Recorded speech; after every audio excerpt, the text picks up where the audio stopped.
क़दीम ज़माने में उमरकोट जे भरिसां काक महल नाले हिकु शानदार महल हूंदो हो। उन महल में राजपूत राणी मूमल रहंदी हुई।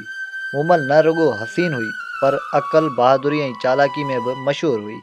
उन वटि अहिड़ा ॾुखिया सुवाल, अहिड़ा रस्ता ऐं आज़माइशूं हूंदियूं हुयूं जेके सिर्फ़ु बहादुर ऐं अक़ल वारा माण्हू ई पार करे सघंदा हुआ।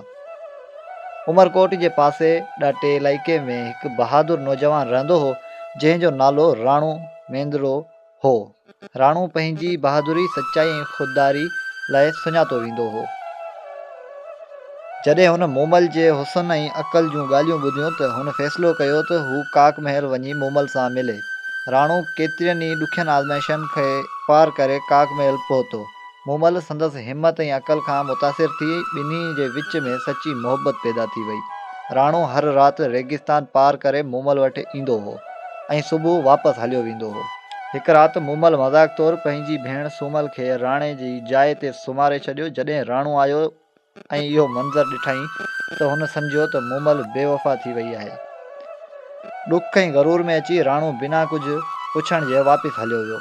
जॾहिं मूमल खे सच मालूम थियो त हू ॾाढी पछतावे में अची वई। हुन राणे खे घणो सॾियो पर राणो न मोटियो। आख़िरकार ॾुख ऐं जुदाई में मूमल पाण खे बाहि में उछलाए छॾियो। जॾहिं राणे खे इहा ख़बर पई त हू डोड़ी काक महल पहुतो।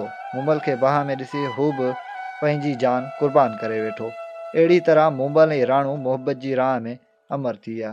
तो दोस्तों, ही हुई अॼु जी मूमल ऐं राणे जी कहाणी। उमेद कयां थो तव्हांखे पसंदि आई हूंदी। जे वीडियो पसंदि आई हुजे त वीडियो खे लाइक करियो, चैनल खे सब्सक्राइब करियो ऐं बेल आइकन खे दॿाइण न विसारिजो। मिलंदासीं हिकु नई वीडियो सां गॾु। तेसिताईं रखो पंहिंजो ख़्यालु। अल्लाह हाफ़िज़।